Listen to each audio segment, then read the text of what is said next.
So Mitchell up to 41 touches. He averages 39.5 against Carlton, believe it or not. And Big Harry comes out full-chested and takes the mark. Now he's going to run the clock down here, Harry. He's going to kick from 55. He wants to get a full 30 seconds off the clock. Well, I think he's fooled the umpires, but certainly the Hawthorn defenders are still shouting, pointing, making sure the dangerous space inside the forward 50 is covered. If he's smart here, he'll be able to kick. If he run out to the left, he'll make up a couple of metres. Umpire calls play on, and Big Harry gives it a roost. He gives it a magnificent roost. He's kicked the goal. Harry Mackay. What a goal for Carlton. What a kick. He embraced the moment. He seized the moment. This is what I've loved about Harry Mackay of recent weeks. Hasn't had big first 2 or 3 quarters, but he fights back. He keeps competing. And he kicks goals, he contributes to his team late in games.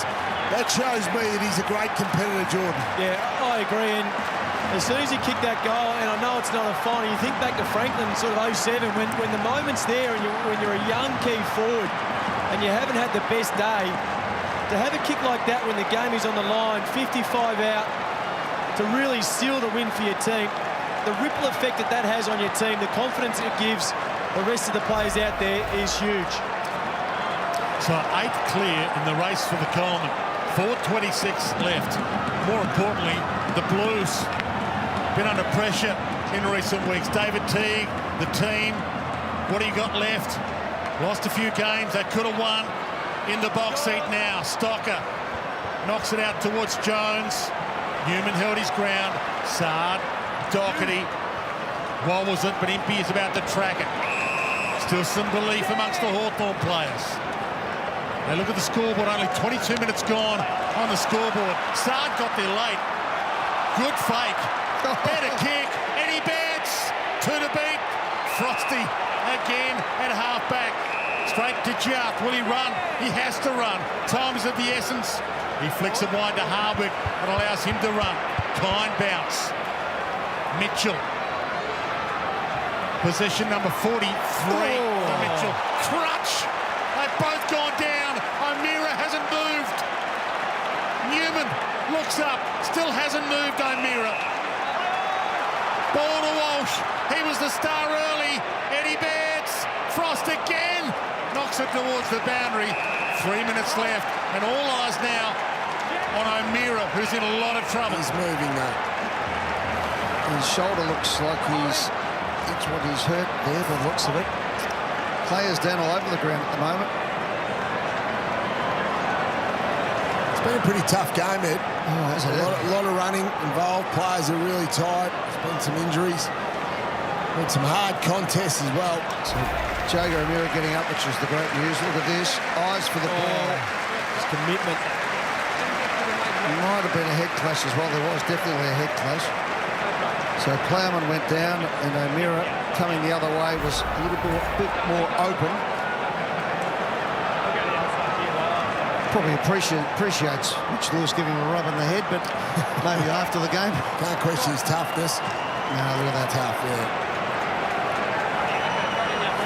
So O'Meara coming from the ground, Hawthorn playing one short basically here. So Reeves does the ruck work. Setterfield's kick to the top of the square. Cripps waits, tackles, and the umpire bounces. I haven't seen Cripps' game, Luke. I don't think he's had a huge influence around the stoppage. I think he's been more of an inside type of player today. He's finished with the 23 disposals, but Walsh has probably been their best midfielder. Setterfield gets the kick away. It's high. It's goal square. It's Frost.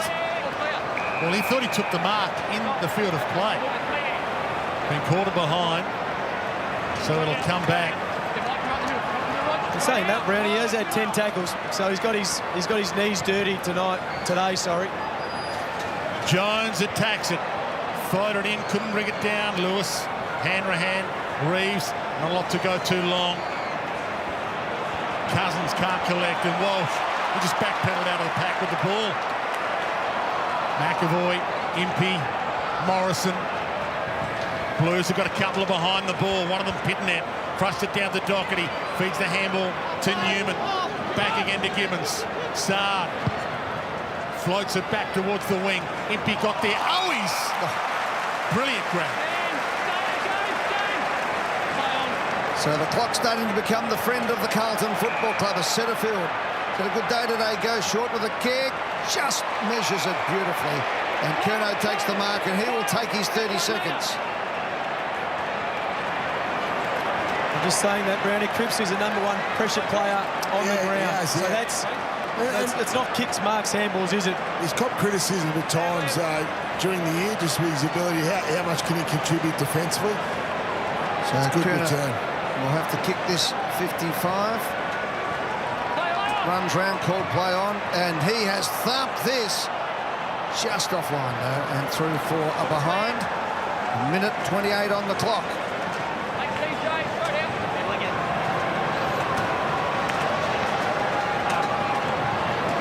Long launch in the McAvoy direction. Jones got up there with a fist. Curnow got it from Walsh. Spears it through the traffic. Scrimshaw waited for it. Reeves, Mitchell, Impey, Jarth. Cut off by Doherty. Carlton fans roaring at the moment. They've loved every minute of this last term. It's a pretty good day too, Sam Doherty. Dwayne. He sits it up. Mackay down there. Frost up there. Can't take the mark. Jarth off hands. Gave it to Impey. Being pursued. On the bounce, Lewis. Can't collect it. Wiedering almost shut him down. Back towards Impey. Back towards the wing. And Jones! Beautiful float. Got himself some hang time and pulled down a ripper. They've been solid in defence, he and Wiedering.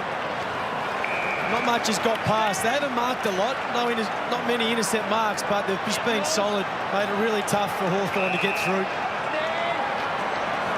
So Williams has had a big Seconds day. tick down.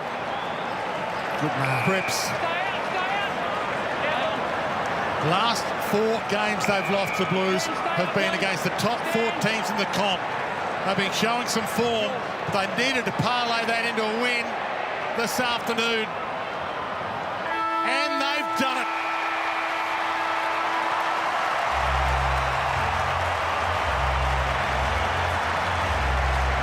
23 points the final margin.